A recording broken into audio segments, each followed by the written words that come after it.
something regarding maintenance, good planning and scheduling.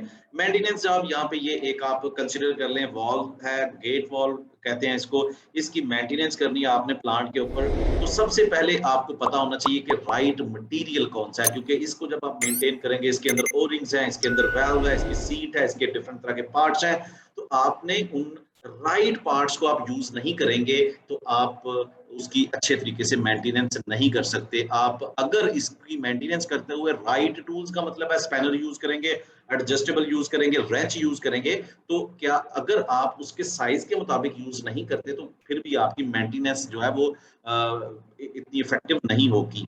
फिर right info, आपको standards का पता होना चाहिए, आप जो ओरिंग इस्तेमाल कर रहे हैं वो क्या इस वॉल्व के लिए बनी हुई है कि नहीं।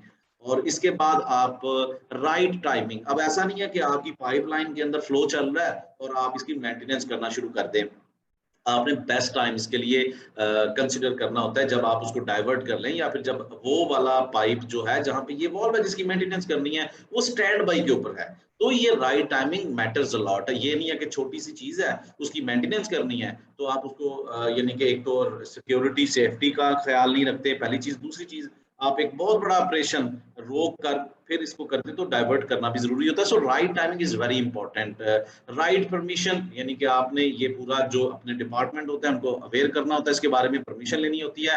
राइट पीपल उसके लिए चूज करने होते हैं, जो भी आप काम कर रहे हैं उसके लिए स्किल्ड हैंड्स आपके पास होने चाहिए। And then follow up, analysis, improvement, यानी कि आप फॉलो करें जो भी आपकी कंपनी के स्टैंडर्ड है, एनालिसिस, इंप्रूवमेंट जो प्रोसेस है उसको फॉलो करके ही आपने आगे चलना है। So this is the flow chart in which you have to understand in easy and effective way. ये इंटरव्यूज के अंदर भी इसको अच्छे तरीके से मेमोराइज कर सकते हैं। Right material, right tools, right info, ये चीजें पूछी जाती हैं इंटरव्यूज के अंदर।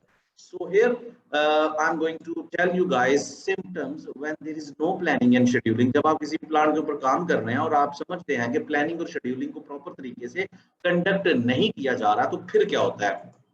फिर जी ये होता है the work order backlog is out of control. जो भी आपके प्लांट के ऊपर चीजें खराब हो रही हैं, जिनको मेंटेनेंस की जरूरत पड़ रही है, उनका जो रिकॉर्ड होता है, उनका जो बैकलॉग होता है, उनकी जो डायरी होती है, जो भी आपकी कंपनी डॉक्यूमेंट फॉलो कर रही है उसको बेहतर तरीके से, यानी आउट ऑफ कंट्रोल का मतलब है वो आपका मेंटेन नहीं किया जा रहा एज पर द रिक्वायरमेंट, जब प्लानिंग नहीं होती है आपकी प्रॉपर तरीके से। And then you have the second point, जब आपकी प्लानिंग नहीं हो रही होती, equipment history in the CMMS is not valid or incomplete. ये आपका सॉफ्टवेयर होता है जो आपकी मेंटेनेंस प्लानिंग शेड्यूलिंग के लिए इस्तेमाल होता है, तो उसकी भी हिस्ट्री आपकी वैलिड और इनकम्प्लीट होती है। Low percentage of maintenance activities are captured on work orders. Work orders का पहले भी मैं बता चुका हूँ, डिफरेंट डिपार्टमेंट से ये एक रिकॉर्ड लिया जाता है, जो कि जो भी चीज खराब होती है उसका एक वर्क ऑर्डर जनरेट किया जाता है। जब प्लानिंग शेड्यूलिंग आपकी प्रॉपर तरीके से नहीं होती तो फिर क्या होता है, वो राइट वर्क ऑर्डर्स आप जनरेट नहीं कर पाते। ये आपका बड़ा इंपॉर्टेंट क्वेश्चन पूछा जाता है। जब planning scheduling, lack of planning scheduling के जो रिजल्ट्स हैं वो क्या होते हैं, तो ये सारे पॉइंट्स उसमें आ जाएंगे। Very few details on work orders about cost. जब आपकी जारी बात है प्रॉपर तरीके से वर्क ऑर्डर्स जनरेट नहीं होंगे तो फिर आपकी ना तो कॉस्ट शो होगी और ना ही उस कॉस्ट के अगेंस्ट, ये भी हम प्लानिंग के अंदर पढ़ेंगे। इसको हम इस तरह से समझ सकते हैं, मैं आपके साथ व्हाइट बोर्ड शेयर कर देता हूँ। देखें, एक चीज बड़ी इंपॉर्टेंट है यहाँ पे समझनी, जब आप अपने पूरे प्रॉपर जो काम करना है उसको हम कहेंगे स्कोप मैनेजमेंट। स्कोप को आप डॉक्यूमेंट नहीं करोगे, अपनी प्लानिंग का हिस्सा नहीं बनाओगे, तो हर एक यानी कि वर्क ऑर्डर जो है वो एक प्रॉपर डिलीवरेबल का हिस्सा होगा। उस वर्क ऑर्डर के अंदर आपकी एक्टिविटीज हैं या जो भी है, उस काम को करने के लिए आपको रिसोर्सेज चाहिए होते हैं। उन्हीं रिसोर्सेज के ऊपर आपको मटेरियल की इंफॉर्मेशन मिलेगी, कौन कौन से टेक्नीशियन चाहिए, कौन कौन सी चीजें चाहिए, ठीक है ना। तो जब आपका वर्क ऑर्डर ही मिस होगा तो मैन पावर, टूल्स, यहाँ पे टूल्स कर लेते हैं या मशीनरी, ठीक है। जब आपका ये वर्क ऑर्डर ही मिस होगा, जब आपकी प्रॉपर प्लानिंग ही नहीं है, कुछ चीजें लेट से आपकी जो वर्क ऑर्डर है वो 10 जनरेट करने थे, जनरेट कितने किए 5, तो अब क्या होगा, जो बाकी 5 है ना तो उनका मटेरियल, आप वो 5 तो मिस है, तो उन 5 का मटेरियल भी मिस होगा, मैन पावर भी मिस होगी, मशीनरी भी मिस होगी। तो इसकी वजह से क्या मिस होगा, आपकी ओवरऑल जो कॉस्ट है वो भी मिस होगी। तो इसका impact poor planning and scheduling का इम्पैक्ट आपकी इन सारी चीजों के ऊपर पड़ेगा। सो स्कोप आपका पूरा होना चाहिए। अगर आपका स्कोप पूरा नहीं है तो आपकी प्लानिंग भी पूरी तरीके से आप उसको इफेक्टिव नहीं बना सकते।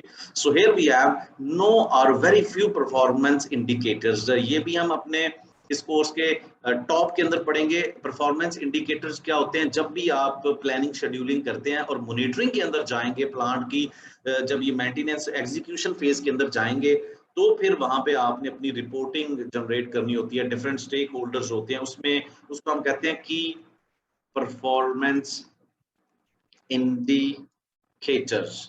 इसको आप केपीआईज भी कहते हैं। ये हर इंडस्ट्री का अपना केपीआईज होते हैं।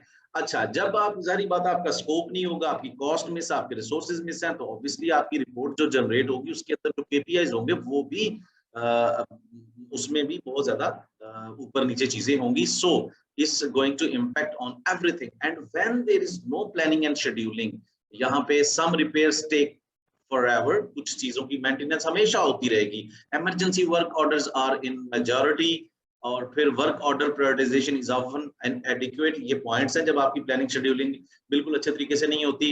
And then maintenance employees are shuffled around all the day, यानी कि आपको पता नहीं आपका रिसोर्सेज कहां पे जा रहे हैं, कोई प्रॉपर तरीके से आपकी प्लानिंग शेड्यूलिंग नहीं होती। The maintenance supervisor decides every morning what work he will assign to his crew one day at a time.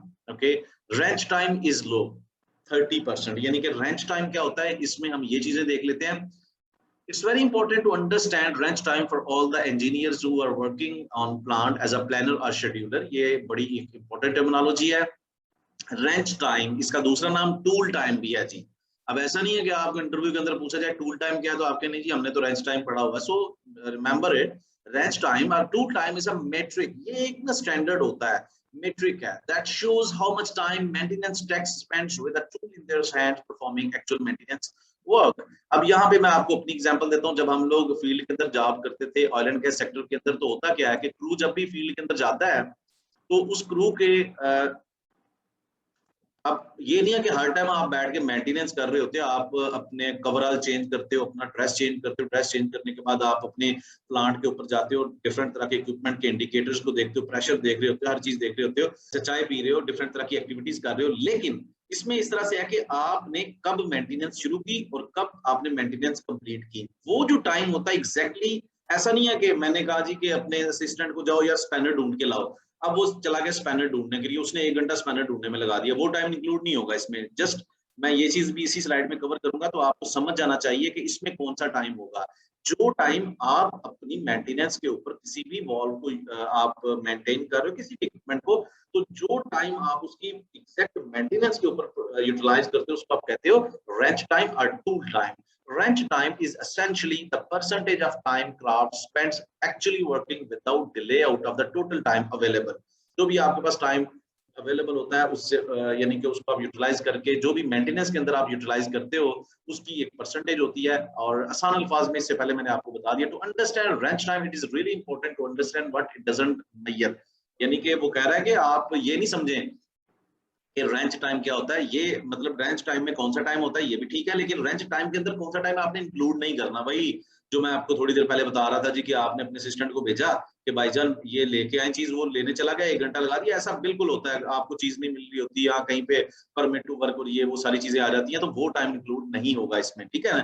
Travelling to site and all that, ये चीजें इंक्लूड नहीं होंगी। फिर रिपीट कर दूं, वही टाइम होगा जो आपका एक्चुअली आपने उस चीज के ऊपर मेंटेनेंस करते हो, चाहे वो आपका यानी कि जनरेटर है या आपका कोई भी वॉल्व है या आपकी मशीन है, इक्विपमेंट है, जिसके ऊपर भी आपने यानी कि मेंटेनेंस के लिए अपना टाइम यूटिलाइज कर लें। टिपिकली अच्छा रेंज देख लेते हैं इसकी क्या होती है। Typically range time is 35% and world class range time is 55% in a manufacturing plant. ये इनकी रेंजेस हैं, ये याद रख लें। ये इंटरव्यूज के अंदर पूछा जाता है। और इससे पहले हमने देखा कि प्लांट शटडाउन के अंदर अगर प्रॉपर प्लानिंग शेड्यूलिंग नहीं है तो रेंज टाइम आपका लेस देन 30% रहता है। सो जी ये आपको समझना बहुत जरूरी है। रेंच टाइम क्या होता है, बहुत सारे इंटरव्यूज के अंदर ये चीज पूछी जाती है।